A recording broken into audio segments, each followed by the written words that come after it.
The Giver, Chapter 11. Jonas felt nothing unusual at first. He felt only the light touch of the old man's hands on his back.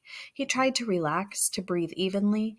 The room was absolutely silent, and for a moment Jonas feared that he might disgrace himself now on the first day of his training by falling asleep. Then he shivered. He realized that the touch of the hands felt, suddenly, cold. At the same instant, breathing in, he felt the air change, and his very breath was cold. He licked his lips, and in doing so, his tongue touched the suddenly chilled air. It was very startling, but he was not at all frightened now. He was filled with energy, and he breathed again, feeling the sharp intake of frigid air. Now, too, he could feel cold air swirling around his entire body. He felt it blow against his hands where they lay at his sides and over his back. The touch of the man's hands seemed to have disappeared. Now he became aware of an entirely new sensation. Pinpricks? No, because they were soft and without pain.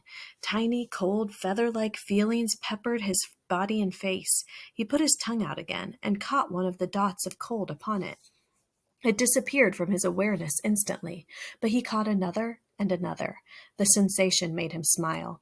One part of his consciousness knew that he was still lying there, on the bed, in the annex room.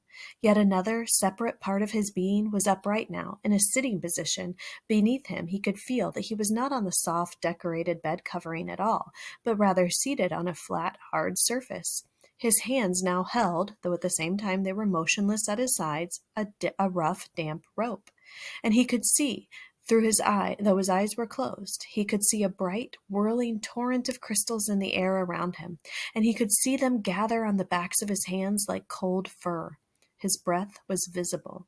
Beyond, through the swirl of what he now somehow perceived was the thing the old man had spoken of, snow, he could look out and down a great distance. He was up high someplace. The ground was thick with the furry snow, but he sat slightly above it on a hard, flat object. Sled, he knew abruptly. He was sitting on a thing called a sled, and the sled itself seemed to be poised at the top of a long, extended mound that rose from the very land where he was. Even as he thought the word mound, his new consciousness told him hill. Then the sled, with Jonas upon it, began to move through the snowfall, and he understood instantly now that he was going downhill. No voice made an explanation. The experience explained itself to him. His face cut through the frigid air as he began the descent, moving through the substance called snow on the vehicle called sled, which propelled itself on what he now knew without a doubt to be runners.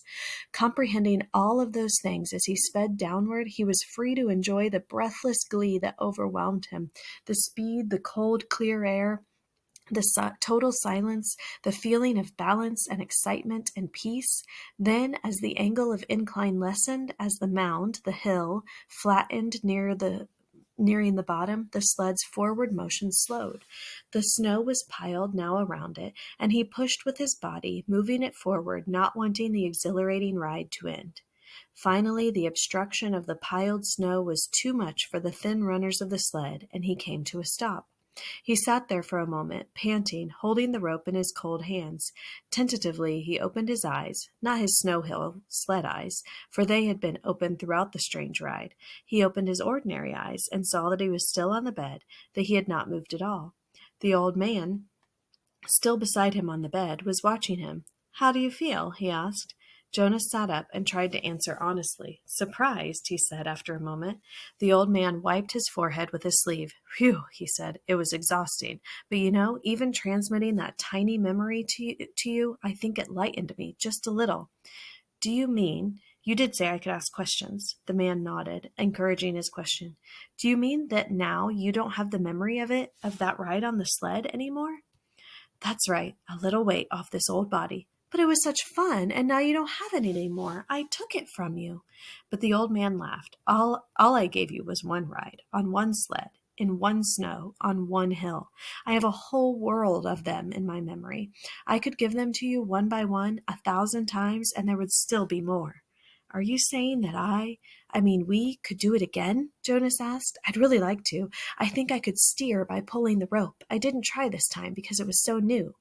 The old man, laughing, shook his head. Maybe another day for a treat, but there's no time, really, just to play.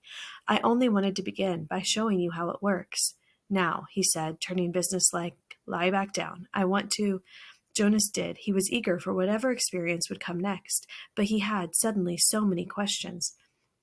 Why don't we have snow and sleds and hills? He asked. When did we? In the past?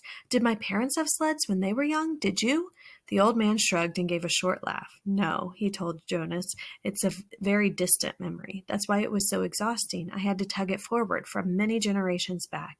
It was given to me when I was a new receiver, and the previous receiver had to pull it through a long time period too. But what happened to those things, snow and the rest of it? Climate control. Snow made growing food difficult, limited the agricultural periods, and unpredictable weather made transportation almost impossible at times. It wasn't a practical thing, so it became obsolete when we went to sameness. And hills, too, he added. They made a conveyance of goods unwieldy. Trucks, buses slowed them down. So he waved his hand as if a gesture had caused hills to disappear. Sameness, he concluded. Jonas frowned. I wish we had those things still, just now and then. But the old man smiled. So do I. But that choice is not ours. But, sir, Jonas suggested, since you have so much power.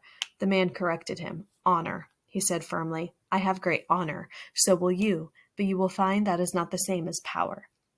Lie quietly now. Since we've entered into the topic of climate, let me give you something else.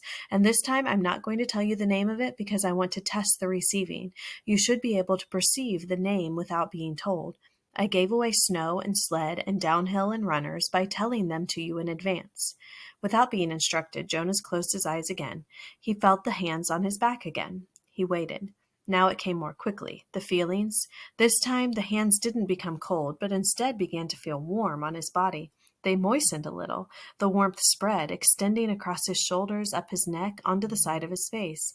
He could feel it throughout his clothed parts too, a pleasant all-over sensation, and when he licked his lips this time, the air was hot and heavy. He didn't move. There was no sled. His posture didn't change. He was simply alone someplace, out of doors, lying down, and the warmth came from far above. It was not as exciting as the ride through the snowy air, but it was pleasurable and comforting. Suddenly he perceived the word for it, sunshine.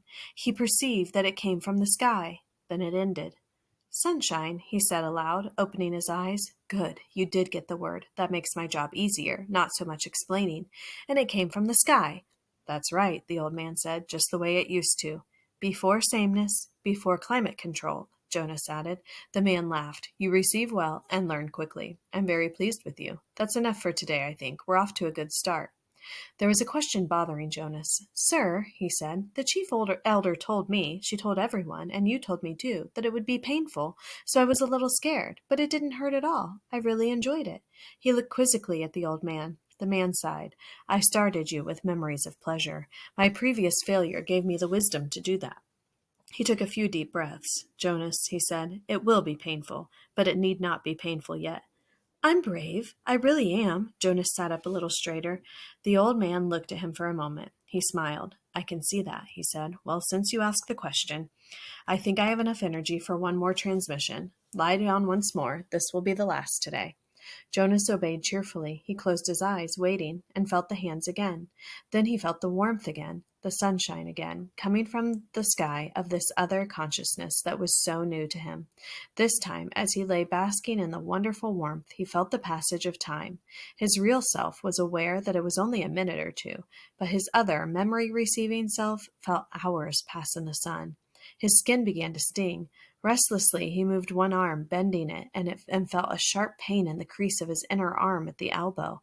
Ouch, he said loudly, and shifted on the bed. Ow, he said, wincing at the shift, and even his mouth to make the face hurt, made his face hurt. He knew there was a word, but the pain kept him from grasping it. And then it ended, and he opened his eyes, wincing with discomfort. It hurt, he told the man, and I couldn't get the word for it. It was sunburn, the old man told him. It hurt a lot, Jonas said, but I'm glad you gave it to me. It was interesting, and now I understand better what it meant that there would be pain. The man didn't respond. He sat silently for a second. Finally he said, Get up now. It's time for you to go home. They both walked to the center of the room. Jonas put his tunic back on. Goodbye, sir, he said. Thank you for my first day. The old man nodded to him. He looked drained and a little sad. Sir, Jonas said shyly. Yes, do you have a question? It's just that I don't know your name. I thought you were the receiver, but you say now I'm the receiver, so I don't know what to call you. The man sat back down in the uncomfortable upholstered chair. In the comfortable upholstered chair, he moved his shoulders around as if to ease away an aching sensation. He seemed terribly weary. Call me the giver, he told Jonas.